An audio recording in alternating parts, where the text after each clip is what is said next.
gemik juga. Ada halau ke masuk bilik. Okey, so Assalamualaikum dan selamat pagi semua. Sekarang kita akan mulakan kita punya taklimat kajian kes untuk sejarah ya. Okey, taklimat kajian kes ini sebenarnya adalah satu tuntutan daripada kita punya DSKP. Okey, ini cikgu tunjukkan kepada kamu DSKP sejarah ya dalam aktiviti sejarah untuk tingkatan 3. Okay, so semua murid daripada tingkatan 1 sampai tingkatan 5 sebenarnya kena buat kajian kes ini ya. Okay, so ni saya just tunjuk untuk tontonan kamu sajalah. Kalau kata bukan cikgu saja suka-suka nak buat kajian kes ni, bukan. Ni kita kena ikut sukatan kita. Ya, dan kalau ikutkan kita kena buat dalam jangka masa minggu ke-15 dan ke-16 yang lepas. Tapi kerana kita ada masalah COVID semua ni, maka kita dah extend lah. Sekarang kita belajar sampai tahu minggu ke berapa dah buat belajar sekarang ni. Agak-agak minggu ke berapa sekarang? Minggu ke 21. So tak apa. Jadi sebenarnya rancangan untuk buat kajian kes ni amat sesuai sebab kita bagi awak taklimat minggu ini, minggu depan awak dah start cuti kan. Jadi masa cuti tu bolehlah awak berjumpa dating dengan pakcik Google. Awak boleh merendek dengan YouTube kan, cari bahan daripada situ. Okey, so ini antara keperluan yang perlu ada dalam kamu punya kajian kes. Saya just baca, nanti saya tunjukkan PowerPoint lebih jelas lah. Okey, yang pertama kena ada pernyataan masalah. Yang kedua ada kajian literature. Yang ketiga ada objektif. Yang keempat ada kaedah. Yang kelima ada sumber rujukan. Yang keenam kamu buat laporan analisis data. Ya. Okey, kemudian yang ketujuh ni laporan kajian bersama dengan lampiran. Okey, kemudian ada sesi pembentangan. Yang sepatutnya lah ini, tapi memandangkan kita ni masalah COVID sekarang, kita tak tahu bila nak tamat semua. Jadi pembentangan ni kemungkinan besar tidak ada. So kamu perlu buat kajian kes sahaja. Itu berita baik dah tu kan. Okey, so sekarang kita tengok apa yang akan kita buat ni. Ya, saya tunjukkan dalam slide PowerPoint supaya kamu lebih jelas lah, cikgu terangkan satu persatu. Okey.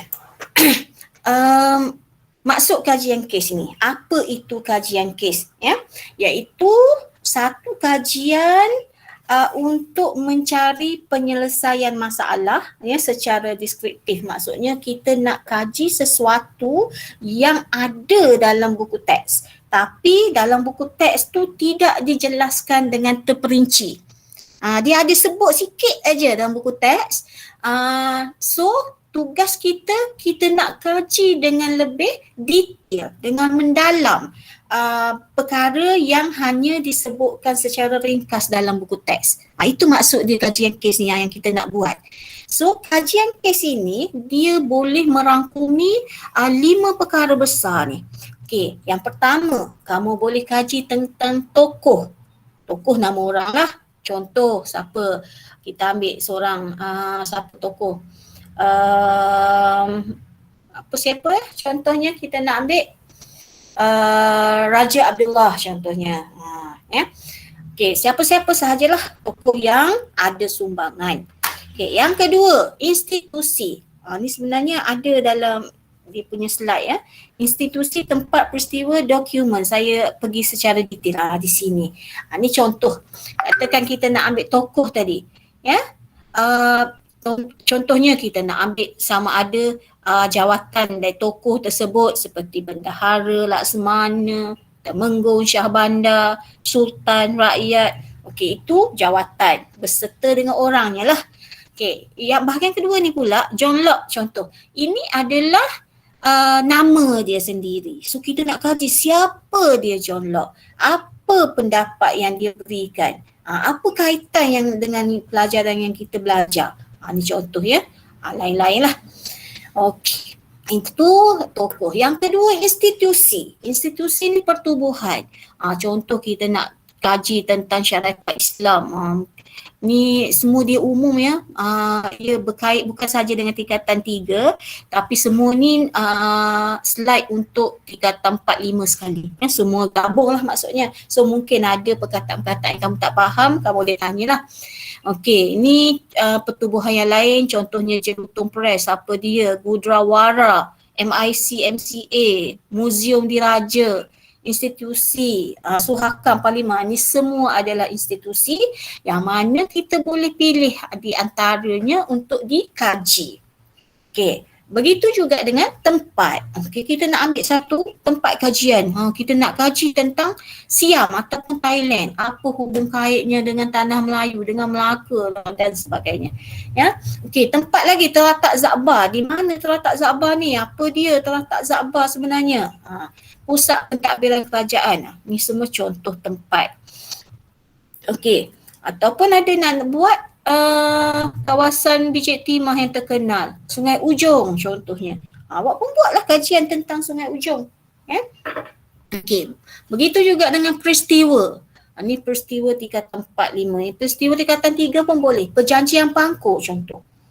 Awak nak buat kajian tentang Perjanjian Pangkor. So awak selidiklah. Okey, begitu juga awak boleh kaji tentang dokumen. Ya, dokumen contohnya ni undang-undang Hukum Kanun Melaka. Apa itu Hukum Kanun Melaka? Berkait dengan kita belajar kan. Undang-undang Laut Melaka. Wadat, apa itu wadat? Hukum Kanun Pahang dan sebagainya. Ini semua tentang dokumen. Jadi ini adalah rangkuman kajian kes yang boleh dibuat. Okey, mungkin ada lagi yang tidak dimasukkan di sini. Yang mana-mana sesuai pun boleh dibuat. Okey. So far boleh faham? Jelas? Kalau tak jelas, tak jelas tanya. Mana yang boleh dicatat, catat ya. Takut nanti bila nak buat nanti tertinggal mana-mana isi penting. Okey, sekarang kita tengok step by step pelaksanaan tugasan kajian kes. Ya, kita nak buat satu persatu. Ini kamu perlu catat betul-betul. Ya, bila kita nak buat itu, step yang pertama sekali, kamu kena membina pernyataan masalah. Apa itu pernyataan masalah? Ya, namanya glamour sangat pernyataan masalah. Sebenarnya pernyataan masalah ini ialah tajuk. So nak buat kajian mesti ada tajuk kan? Tak ada tajuk kita nak buat macam mana? Nak buat pasal apa? So kamu kena fikirkan tajuk apa yang perlu kita bina. Tu maksudnya. Tapi nak memudahkan kamu, cikgu akan gunakan tajuk yang dalam di SKP tadi. Setuju tak? Ke kamu nak guna tajuk sendiri? Apa pendapat awak? Awak nak reka pernyataan masalah sendiri ataupun awak nak ambil je tajuk yang cikgu sedia ada bagi ni? Boleh bagi pendapat. Macam mana? Boleh tulis kalau tak nak bercakap, nak buka mic pun boleh. Kamu nak buat pernyataan masalah tu tajuk ya? Nak ambil tajuk yang dalam DSKP, ini tajuknya dalam DSKP saya bacakan ni, pernyataan masalah contoh yang dibagi ni. Sebelum yang ni saya besarkan sikit supaya nampak. Sorry. Mana pergi dah? Ni. Okey, yang merah ni ya. Dia kata, sebelum kedatangan kuasa barat, negara kita telah mempunyai sistem pentadbiran yang sistematik. Adakah anda bersetuju dengan pernyataan ini? So kamu kena kaji bagaimana sistem pentadbiran sebelum kedatangan penjajah di negara kita. Ni yang dia bagilah Okey, sekarang cikgu buka persoalan kepada kamu, sama ada kamu nak guna soalan tadi ataupun kamu nak create sendiri pernyataan masalah awak. Kita ikut majoriti. Nak ikut yang itu ataupun nak buat sendiri? Tak tahu. Macam mana orang lain? Ya, orang lain? Adria, Amanda, Amira. Azmirul, Cristiano, saya bacakan dia ni. Dania, Felicia, Hema, Iman, Kavinesh, Kaishini, Ezra, Munira, Nio, Nohani, Siyi, Washa. Macam mana pendapat you all? Pernyataan masalah tadi, tajuk. Kita nak ambil yang cikgu bagi ni ke? Kamu nak buat sendiri? Ataupun nak dengar dulu penjelasan keseluruhan baru fikir nanti? End of the... Dengar keseluruhan dulu lah. Okey, kita dengar dulu ya. Okey, kalau kamu rasa nanti kamu boleh buat sendiri, mungkin kamu nak buat sendiri tajuk yang lain. Kalau rasa susah nak reka sendiri, kita ambil je tajuk yang cikgu bagi. Okey, tu pernyataan masalah ya. Okey, cikgu just baca dulu apa yang perlu ada dalam kajian kes tu, kemudian setiap ni cikgu akan terangkan satu persatu. So kamu kena salin, ada 8 step ni. Okey, tadi yang pertama pernyataan masalah, yang kedua kajian literature. Apa itu kajian literature? Kita akan bagi tahu sebentar lagi. Okay, yang ketiga objektif. Objektif. Yang keempat kaedah kajian. Yang kelima sumber rujukan. Yang keenam analisis data. Yang ketujuh laporan kajian. Dan yang terakhir pembentangan. Okey, sekarang kita tengok satu persatu. Okey, pernyataan masalah. Macam mana cara nak buat pernyataan masalah? Okey, ni dia bagi contoh pernyataan masalah secara umum lah. Ini saya tak pasti tingkatan berapa ni, tingkatan 4 ke apa. Ya, nasionalisme di tanah Melayu telah muncul dan berkembang pesat pada awal abad ke-20. Buktikan penlibatan tokoh-tokoh tempatan yang mendapat pendidikan di Maktab Perguruan Sultan Idris Tanjung Malim dalam gerakan nasionalisme di tanah Melayu pada waktu itu. Ini tingkatan 5. Okey, untuk kamu membuat pernyataan masalah ataupun tajuk tadi, caranya ialah dengan kamu ambil satu subtopik kecil daripada buku teks kita, buku tingkatan 3 tu, dan kamu createkan ayat dia untuk menjadikan dia sesuatu yang boleh dikaji. Ya, tajuk tersebut ya mesti boleh dikaji. So macam mana nak menunjukkan tajuk tu boleh dikaji? Dia mestilah ada contoh kata kunci seperti begini. Buktikan. Maksudnya kita nak membuktikan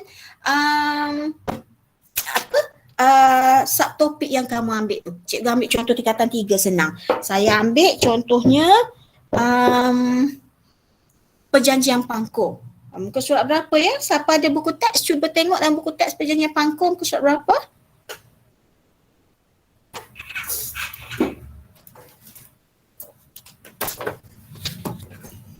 Ada tak siapa-siapa yang jumpa? Ada buku teks tak dalam kamu? Muka surat 70. Muka surat berapa? Tak jelas.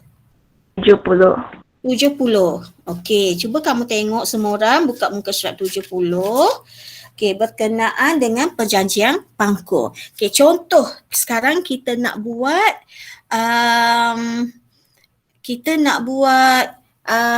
pernyataan masalah tentang perjanjian Pangkor. Contohnya macam mana? Macam ni katakan. Awak dah baca muka surat 70 tu, awak dah tahulah tentang perjanjian Pangkor kan contohnya.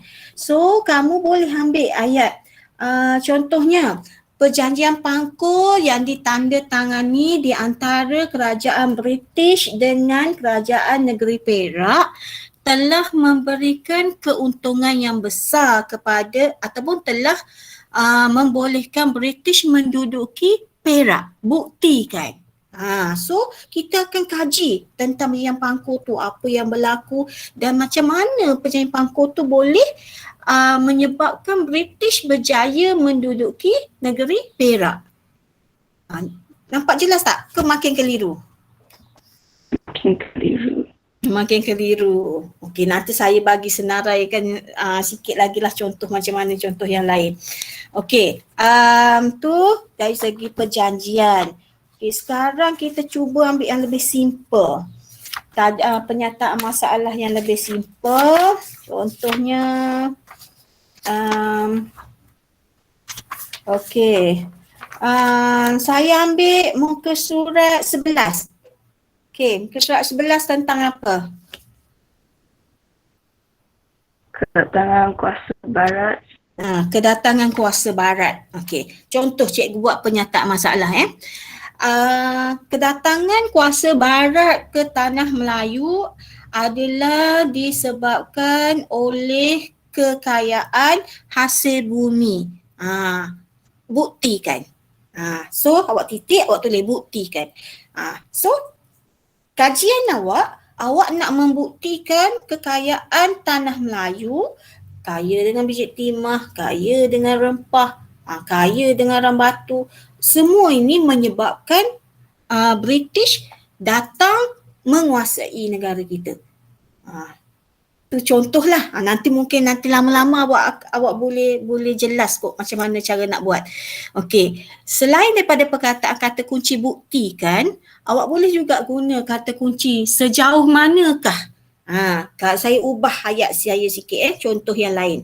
Sejauh manakah kekayaan hasil bumi di tanah Melayu menarik minat kuasa asing untuk menjajah negara kita. Itu contoh. So isi yang sama, cuma saya tukarkan bentuk ayat. Okey. Jadi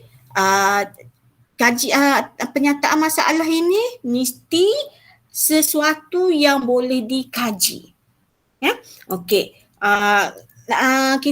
Kita terus ke depan dulu. Kemudian awak akan faham sikit-sikit.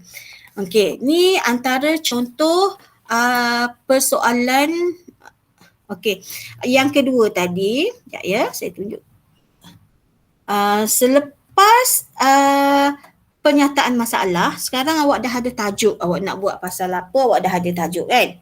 Sekarang yang kedua, kita dah settle masalah tajuk, kita buat persoalan kecil. Okey, apa itu persoalan kecil? Persoalan kecil ini ialah soalan-soalan yang kita boleh tanya daripada penyataan masalah kita. Apa benda yang kita nak tanya daripada penyataan masalah kita? Senang kata, apa isi dia daripada penyataan masalah ini? Okey, tadi dia bagi contoh di sini nasionalisme di tanah Melayu ni kan.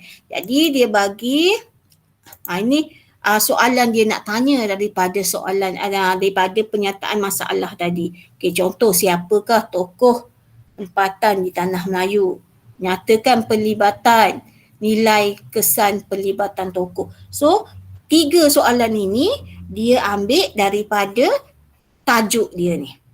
Benda apa yang dia nak tanya daripada tajuk ni. Itu maksud penyataan masalah.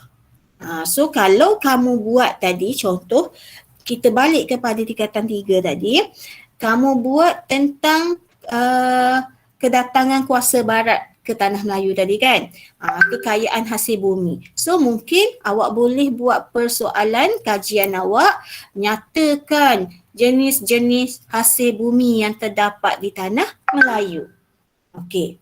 So nanti awak bila dalam penjelasan awak huraikanlah hasil bumi yang terdapat di tanah Melayu seperti biji timah. Kena beritahulah biji timah didapati di mana, di Lembah Kinta, di Sungai Ujong, di mana-mana lah. Bila tahun, banyak mana pengeluaran, kena berceritakanlah semua. Kaya dengan rempah, kena cerita pasal rempah. Okey, itu penyataan masalah yang pertama. Okey, kemudian mungkin juga awak boleh tanya pasal kekayaan kedatangan kuasa barat di tanah Melayu kan, contohnya. Apa lagi? Kuasa-kuasa barat yang berminat di tanah Melayu siapa? Selain daripada British, ada lagi kuasa barat yang lain. Ya, seperti Amerika Syarikat, Rusia, Jerman, ya. Banyak kuasa barat yang berminat dengan tanah Melayu sebenarnya. So kamu kena kaji lah, maksudnya kamu kena Google lah, cari. Okey, dan persoalan yang terakhir, mungkin kamu boleh, soalan yang terakhir ni ia berbentuk kebat, wajib berbentuk kebat. So bentuk kebat, contohnya awak nak buat soalan pasal nyata masalah awak tadi, bagaimanakah cara kita dapat menjaga keselamatan negara kita daripada dijajah. So awak ceritakanlah nanti macam mana. Ni contoh persoalan kajian. Ya, sekurang-kurangnya 3. Lebih tak apa, kurang tak boleh. Okey, ni yang kedua. Okey, boleh faham ke tak ni? Okey. Ni saya dia bagi contoh secara gambaran terus. Ini pernyataan masalah. Ini bentuk soalan yang dia boleh ambil daripada pernyataan masalah ini. Okey. Okey. Contohnya saya baca lagi sekali ya, just untuk nampak gambaran lah. Ni tajuk Stadium Merdeka yang dibina sempena pengisytiharan kemerdekaan Persekutuan Tanah Melayu menyimpan satu memori yang amat bermakna kepada pembinaan negara kita. Bincangkan. Ya, bincangkan inilah kata kunci yang menunjukkan tajuk ini boleh dikaji. Kalau tak ada perkataan bincangkan ni, dia tak nampak satu kajian kan. So kamu boleh guna perkataan bincangkan ataupun jelaskan ataupun huraikan.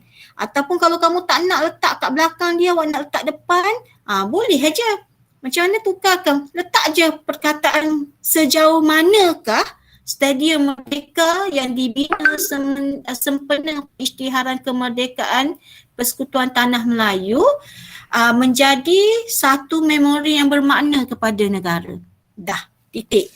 So perkataan bincangkan tak payahlah sebab awak letak kat depan dia sejauh manakah. Sejauh manakah tu maksudnya sesuatu yang kita boleh bincangkan. Kita boleh jelaskan. Tu berbagai teknik yang awak boleh buat untuk pernyataan masalah. Okey, ya. Kemudian daripada sinilah kamu akan keluarkan 3 persoalan. Kita panggil persoalan kecil lah. Apa benda yang kita boleh tanya daripada tajuk ini? Contoh dia buat di sini. Jelaskan asal usul pembinaan Stadium Merdeka. So kamu Google lah. Cari dalam YouTube atau dalam internet banyak tentang pembinaan Stadium Merdeka. Yang kedua, kronologi. Tunjukkan kronologi kegunaan Stadium Merdeka daripada tahun 57 sampai tahun 2003. Ada dalam internet ya. Dan yang terakhir, ini soalan kebat berdasarkan kata-kata Tun Abdul Razak. Nilaikan mengapakah perlunya kita memelihara warisan kebangsaan seperti bangunan Stadium Negara, Stadium Merdeka, bangunan Sultan Abdul Samad, Tugu Negara dan sebagainya. Ini maksud soalan lebih mudah, kepentingan memelihara warisan kebangsaan. So, bila kamu nak buat laporan nanti, 3 perkara ni lah yang kamu akan laporkan. Cuma kamu tokok tambahkan dia, perbesarkan dia jadi lebih luas. Okey. Ini contoh persoalan tadi. Okay. Ini yang contoh yang lain lah. Sekadar untuk kamu tengok lah kalau untuk dapatkan idea. Ni tingkatan 45 lah saya rasa. Cikgu just go through. Slide ni nanti cikgu akan letakkan dalam kamu punya grup kelas . Okey. Okey, kemudian itu yang kedua kan. Sekarang kita akan masuk yang ketiga, iaitu kajian literature. Okey. Apa itu kajian literature? Kajian literature ini perlu dimasukkan dalam penulisan laporan kamu. Okey, macam mana cara nak tulis kajian literature? Okey, dalam laporan kamu, kamu boleh tulis di mana-mana bahagian, sama ada bahagian pengenalan, bahagian isi di tengah-tengah ataupun di bahagian penutup. Okey, so macam mana cara nak buat? Okey, bila sebut kajian literature ni, maksudnya kita petik daripada kajian-kajian lampau. Kajian-kajian yang orang lain sudah buat. Kita ambil, kita petik kajian tersebut, kemudian kita nak masukkan dalam kajian kes kita. Contoh, di bawah yang warna kuning ini. Menurut Muhammad Yusof Hashim 2015, Bendahara Tun Perak merupakan bendahara yang paling lama berkhidmat dalam Kesultanan Melayu Melaka. Okey, so apa dia kajian literature inilah menurut Muhammad Yusof Hashim. Ini yang kita panggil kajian literature ni, kajian yang telah dibuat oleh Muhammad Yusof Hashim.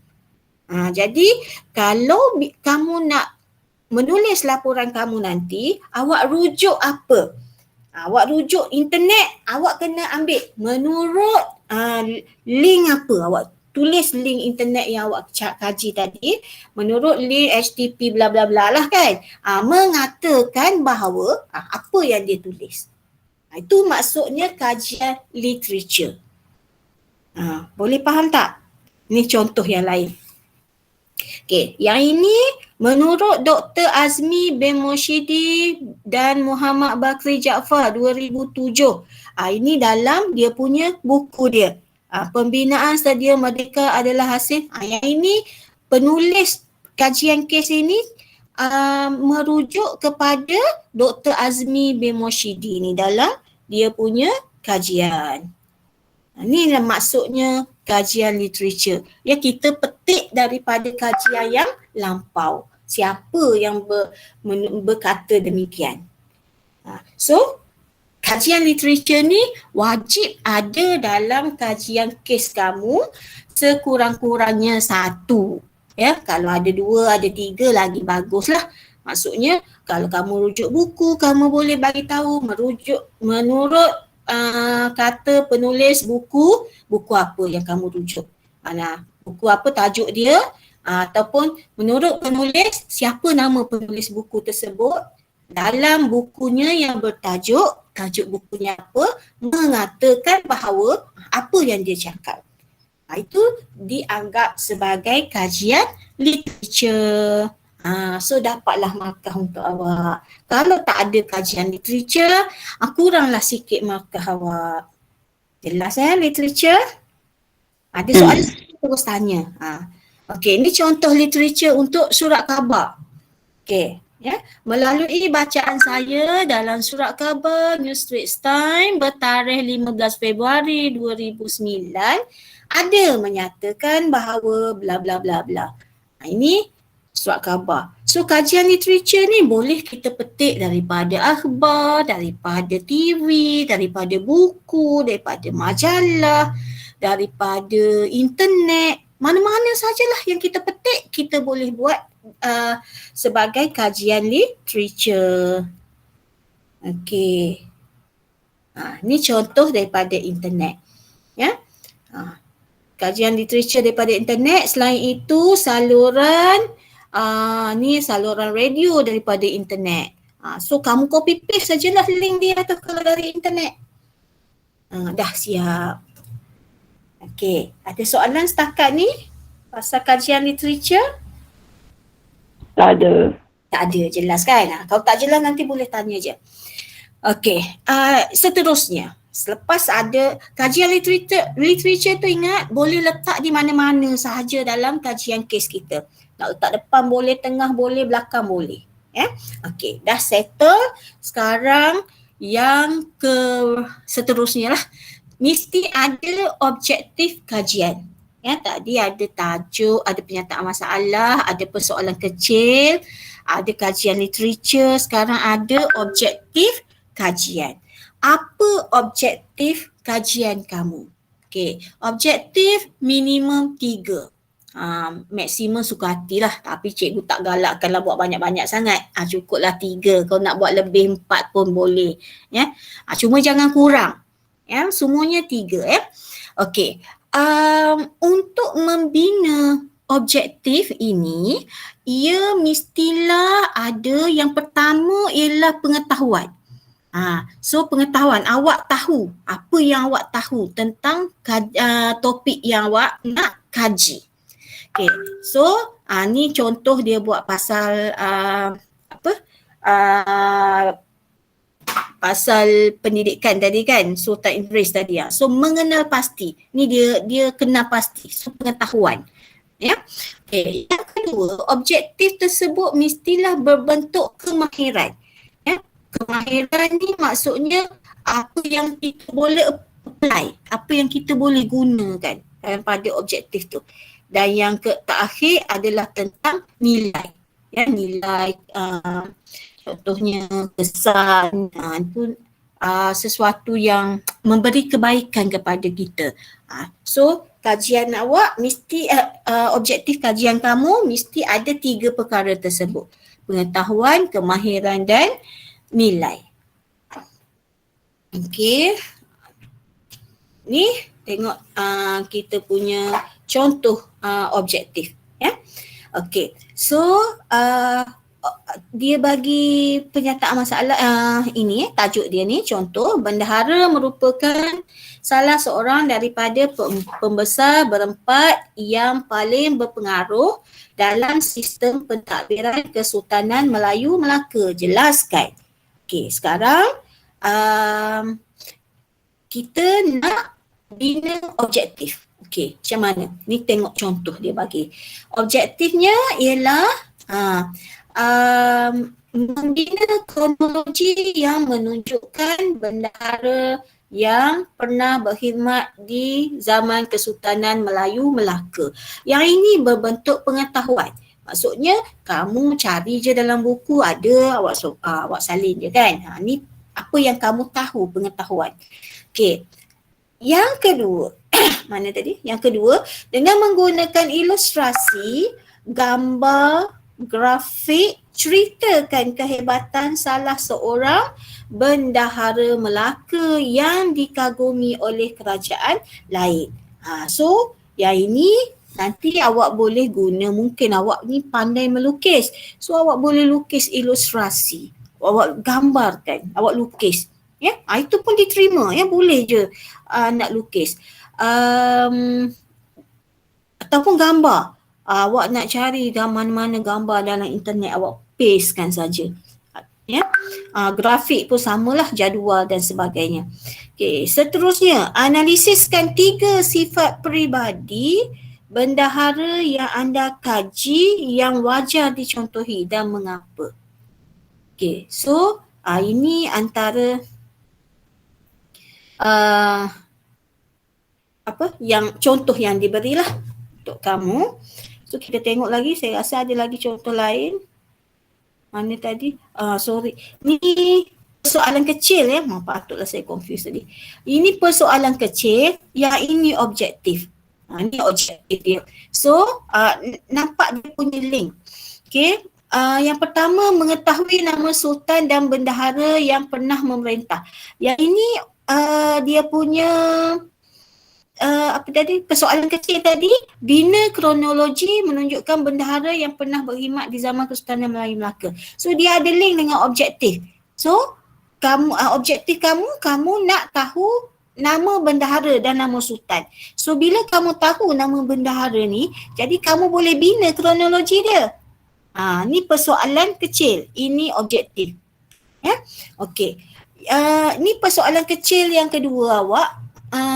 Dengan menggunakan ilustrasi, gambar ataupun grafik, awak nak ceritakan kehebatan bendahara Tun Perak contohnya kan. So objektif awak membuat imajinasi kehebatan bendahara Tun Perak dalam bentuk gambar contohnya. Mungkin awak pandai lukis tadi, awak buat Tun Perak sedang sedang duduk bermesyuarat ke, ataupun awak cari gambar daripada internet ke, awak jumpa gambar ilustrasi Tun Perak, awak tapal aja. Okey, dan objektif yang ketiga, merasa bangga. Bangga ni adalah nilai. Ya, nilai. Merasa bangga kerana mempunyai tokoh pemimpin yang cemerlang. So ini antara contoh untuk membuat objektif. Mesti ada PKN ini, ya. Pengetahuan, kemahiran, nilai. Tak boleh nak buat semua pengetahuan belaka. Awak buat semua tiga-tiga ni mengetahui semua, tak boleh lah. Ya, mesti ada nilai, mesti ada kemahiran dan juga pengetahuan. Okey, itu objektif. Ya, ada apa soalan tanya ya? Okey. Next, kita pergi kepada kaedah kajian. Dah dapat objektif, sekarang kaedah apa yang kita nak buat untuk kajian kita. Okay, tengok kat contoh-contoh kaedah. Okay, contohnya kaedah analisis dokumen. Okay, kaedah analisis dokumen ini maksudnya kamu cari daripada buku, cari daripada majalah, cari daripada pamphlet, cari daripada akhbar, ya. Itu analisis dokumen. Itu kaedah yang pertama. Contoh yang boleh awak buat lah. Zaman-zaman COVID ni kita tak boleh nak buat kaedah yang di luar daripada kawasan perumahan kita, ingat ya. Okey, kaedah yang kedua, kaedah audio ataupun audio visual. Kaedah audio ataupun audio visual ini kamu cari daripada TV, e-didik contohnya, TV pendidikan. Kebetulan awak tertengok pasal isu apa-apa yang ada dalam TV pendidikan kan. Boleh. Yang audio tu maksudnya suara, radio ke, audio visual, ada suara dan ada gambar. Okey, tu kaedah kedua. Kaedah ketiga, melayari internet. Ini yang paling popular lah zaman COVID ni, sebab kita tak boleh nak buat kaedah pergi lawatan tapak ke, tak boleh kan. So melayari internet. Kaedah ini semua orang tahu kan. Awak jumpalah pakcik Google awak, best friend awak kan. Ataupun awak cari dalam YouTube, awak cari apa lagi? Tengoklah, berjumpalah dengan search engine macam-macam ada. Tu kaedah internet. Okey, dan satu lagi kaedah awak boleh buat, kaedah temu bual. Awak bolehlah bertanya kepada ibu awak ke, ayah ke, pakcik saudara ke, siapa-siapa sahaja yang berwibawa ya, maksudnya yang berpengetahuan dalam topik yang kamu kaji. Tak bolehlah nak tanya adik awak darjah 2. Tak bolehlah kan. Kena tanya orang-orang di sekeliling kamu yang keluarga lah, sebab sekarang zaman COVID tak boleh nak tanya orang luar. Tanya sesiapa sahaja dalam lingkungan kamu yang berpengetahuan. Maksudnya yang ada ilmu tentang kajian yang kamu nak buat. Okey. Ini antara contoh kaedah kajian yang kita boleh gunakan pada zaman COVID ni lah. Kalau tidak masih banyak lagi kaedah, tapi sebab COVID kita tak benarkan lah. Okey, ya. Kena salinlah sikit, takut nanti terlupa. Tapi cikgu akan hantar slide ni yang boleh juga, nanti nak print pun boleh. Okey, kemudian satu lagi benda yang penting berkait dengan kaedah kajian tadi, iaitu sumber rujukan. Sumber rujukan ni kita letak last sekali. dah habis semua laporan kita semua, kita letak sumber rujukan. Okey, sumber rujukan ialah apa yang kita dah rujuk. Kita kena nyatakan, kena bagi tahu kita rujuk apa. Ia sebagai satu akreditasi lah. Maksudnya kita bagi penghargaan kepada bahan yang kita rujuk tu. Okey, contoh-contoh sumber rujukan yang kita boleh buat iaitu minimal 3, lebih tak apa ya, jangan kurang. Okey, yang pertama contohnya kamu cari dokumen ataupun jurnal. Okey, jurnal ni contoh yang warna kuning daripada UPM ini, ni jurnal. Kemungkinan kat rumah kamu manalah tahu keluarga kamu dulu pernah buat kajian kes ke apa, ada kaitan dengan tajuk yang kamu buat, boleh guna. Okey, kemudian laman sesawang ialah internet. Link, ambil dia punya link dia. Nanti cikgu tunjukkan cara macam mana nak tulis rujukan ini. Ya.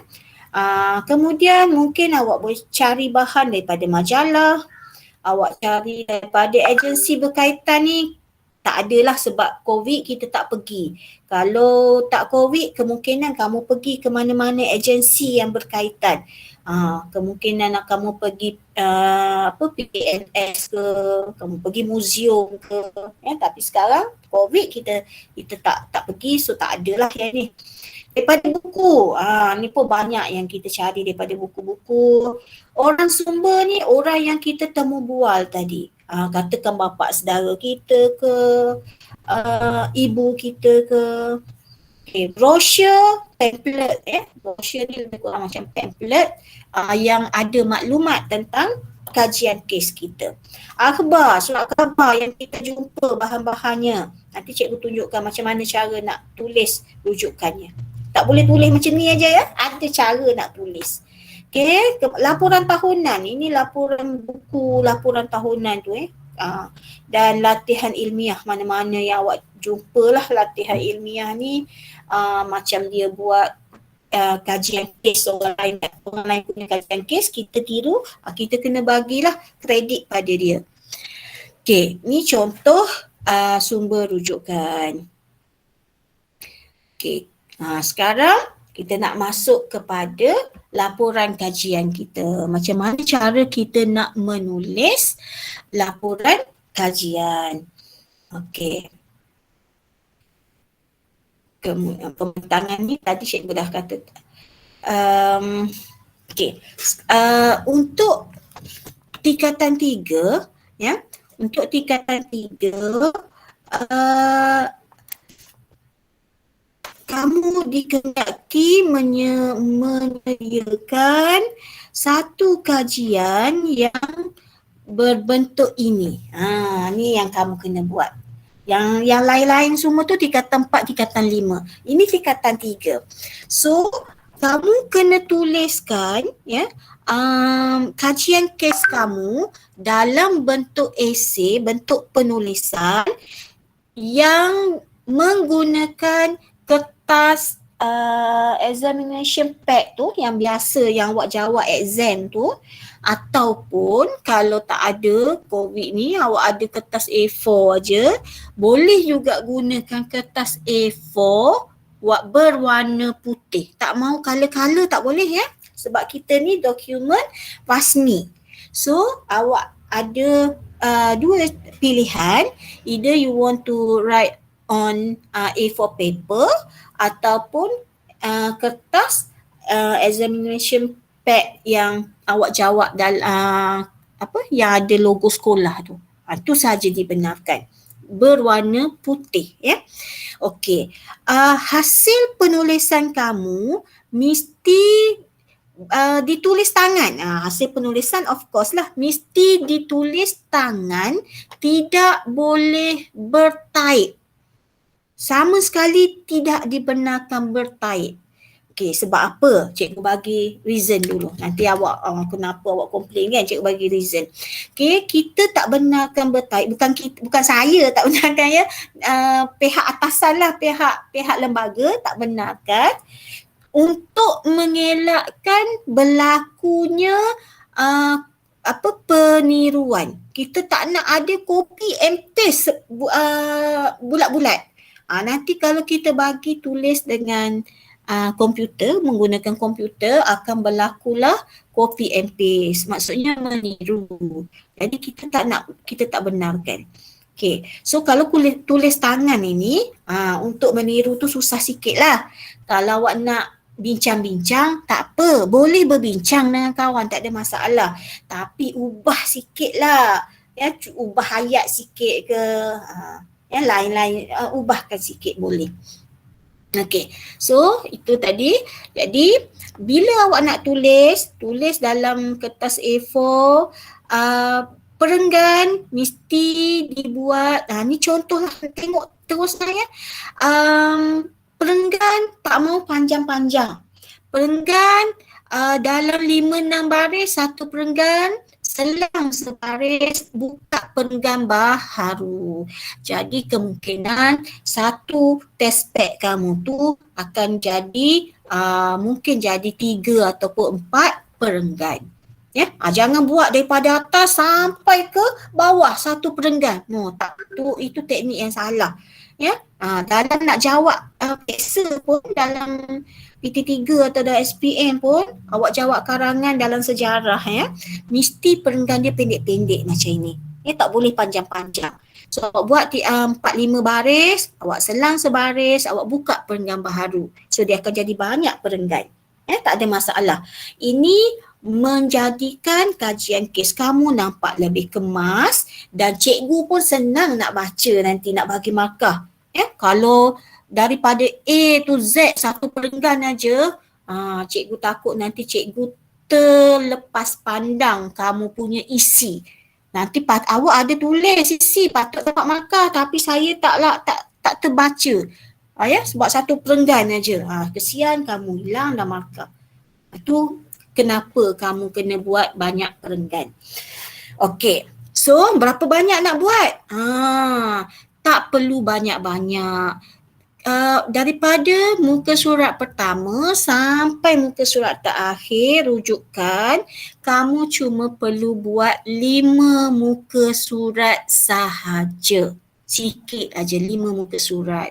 Termasuklah ada pernyataan masalah, ada persoalan kecil, ada apa tadi lagi? Objektif, ada apa lagi? Kaedah kajian. Kemudian ada laporan kamu ini, dalam laporan jangan lupa ada kajian literature. Kemudian belakang sekali nanti akan adanya rujukan. Itu semua hanya 5 muka surat. Ya, kalau boleh jangan kurang, dan kalau nak lebih pun janganlah lebih banyak sangat. Janganlah sampai 20 muka surat. Tak perlu. Penat je buat. Ya, buat yang simple-simple je tapi padat. Ya, 5 muka surat, 6 muka surat okey. Ya. Kalau 3 muka surat tu ada something wrong lah. Maksudnya tak cukup isi lah. Cikgu dah boleh tengok. So agak-agak lah. Kalau tulisan kamu kecil, mungkin 4 muka surat. 4 muka surat tu pun macam dah tak cukup kan. Yang nice-nya adalah 5 muka surat.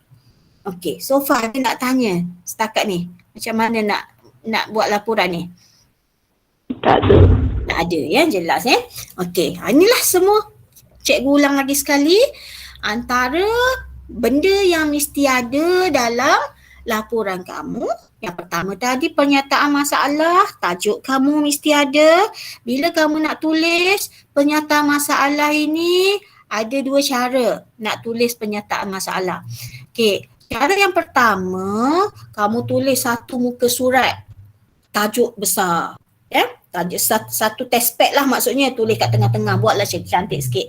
Okey. Kalau kamu tulis satu muka surat untuk pernyataan masalah, tajuk besar ini, dia tidak dikira dalam 5 muka surat tu. Ini sekadar hiasan lah.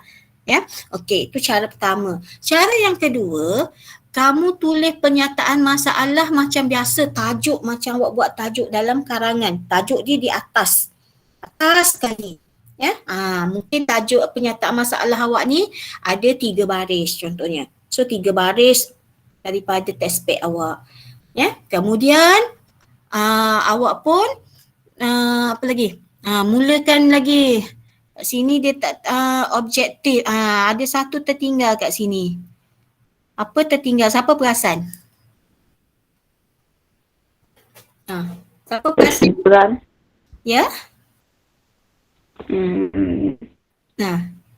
Saja cikgu nak tengok. Siapa yang perasan? Ada saja je cikgu tinggalkan nak tengok. Ada tak yang alert? Ada yang alert? Apa yang tertinggal kat sini? Daripada Analisis. kajian literatur. Kajian literatur masuk dalam laporan ni, dapatan kajian. Kita letak dalam ni, di mana-mana kita boleh letak. Apa yang tak ada? Analisis. Analisis tu pun dapatan kajian ni lah, dalam dapatan kajian ni. Kat sini, atas ni. Persoalan kecil. Yeah, very good. Persoalan kecil. So, persoalan kecil ada 3 tadi kan? Bawah pernyataan masalah tu, kamu tuliskan persoalan kecil. Saja je, saya tak tengok alert ke tidak tadi. Okey, kemudian barulah awak punya objektif. Ya, objektif, kaedah, dapatan kajian ini. Dapatan inilah analisis yang kamu dah, maksudnya kamu analisis bahan-bahan yang kamu dah kaji semua tu, barulah kamu start laporan kamu. Itu dia tak ditulis. Analisis tu kita kita analisiskan dia, kita tak tulis kan, kita kaji maksudnya. Kemudian dalam ni juga adanya kajian literature menurut pendapat siapa-siapa tu, jangan lupa. Akhirnya kesimpulan dan cadangan ni rumusan lah, dah siap tulis semua, mesti ada penutup dia kan. Ni penutup dan akhir sekali rujukan dan letaklah gambar-gambar yang bersesuaian sebagai lampiran. Ini pun dapat markah sebenarnya ya, lampiran ni dalam internet banyak, kamu just print, tampal je dalam awak punya kajian kes tu. Okey, boleh ya. Okey, ni rujukan. Okey, ni cara untuk menulis rujukan. Okey, kalau kamu ni atas ni buku ya, buku. Okey, ni atas ni adalah buku. Dia tak berapa nampak sikit. Nanti cikgu kecilkan sekejap ya.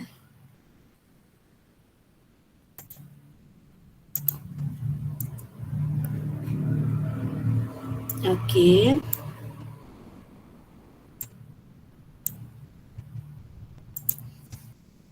Lari sikit.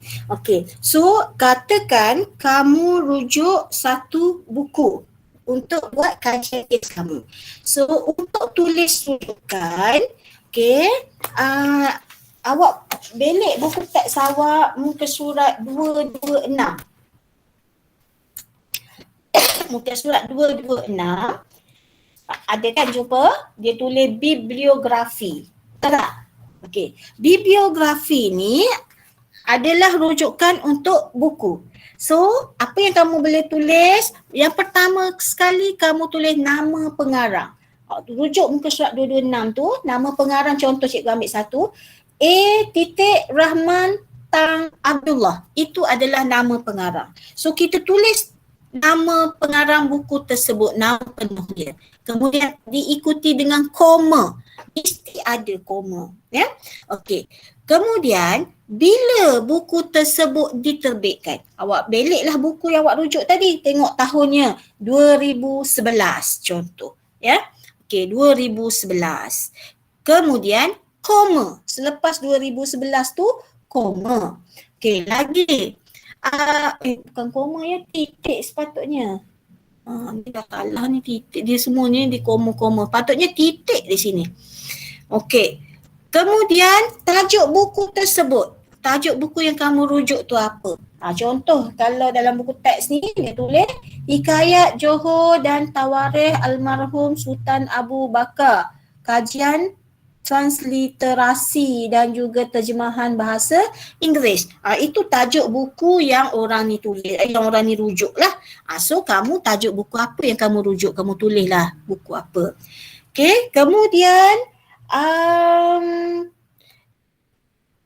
tempat buku diterbitkan. Di mana buku tersebut diterbitkan? Awak boleh cari bahagian depan buku teks tu. Ya, buku teks buat buku yang kamu rujuk ataupun bahagian belakang sekali. Ya, contoh kalau buku teks ini tempat penerbitannya adalah Kuala Lumpur. Ya. Okey, kemudian barulah tulis siapa penerbit buku tersebut. Ya, penerbit bukunya ialah Dewan Bahasa dan Pustaka kalau buku teks. Ya. Okey. So bentuk penulisannya sama macam muka surat 226 tu. Ya, dia akan jadi macam itu. Tu contoh cara nak tulis rujukan untuk buku. Apa-apa buku sahaja, tak kira buku teks ke, buku rujukan ke, buku apa-apa saja. Ya, ini teknik penulisannya. Okey, untuk jurnal, siapa yang nak rujuk jurnal, macam ni sama jugalah caranya. Nama, tajuk jurnal, bilangan ke berapa, bulan berapa, tahun berapa. Ensiklopedia pun sama, tajuk jilid, tahun terbit. Akhbar, nama akhbar, tarikh, mesti ada hari, ada bulan, ada tahun sebab surat khabar kan, dan muka surat berapa. Kalau orang sumber, awak bertemu bual, bersembang, bertanya pendapat ibu awak contohnya. So nama mak awak apa? Nama penuh. Umur berapa? Umur 45 contoh. Nama penuh Rusliza binti Ibrahim, umur 45 tahun, alamat lengkap nombor 3 Jalan Persiaran 1 bla bla bla dengan postcode sekali, dengan negeri sekali. Barulah lengkap untuk rujukan orang sumber. Okey, melawat tempat kajian ni tak boleh sebab kita COVID. Majalah, nama majalah, tarikh dan tahun. Internet paling senang. Awak copy pastekan semua dia punya link tu, address dia tu. Kalau awak rujuk banyak internet, awak 5 link, awak pastekan 5 sekali. Okey, maka siaplah awak punya bahagian rujukan. Okey, ada soalan setakat ni? Ada soalan? Tak ada. So masa kita pun dah nak tamat dah sebenarnya ni. Awak ada kelas apa lagi lepas ni? Ada kelas. Ada kelas, okey. So cikgu pastekan dekat kelas punya Telegram, nanti slide ni. Ada apa-apa persoalan, tanya. Ya, kita bincang dalam grup kelas boleh ya? Okey, so itu sajalah sebab kamu ada kelas. Nanti apa-apa masalah tanya di situ. Okey, sekian. Okey, terima kasih. Terima kasih cikgu. Terima kasih cikgu. Terima kasih cikgu. Sama.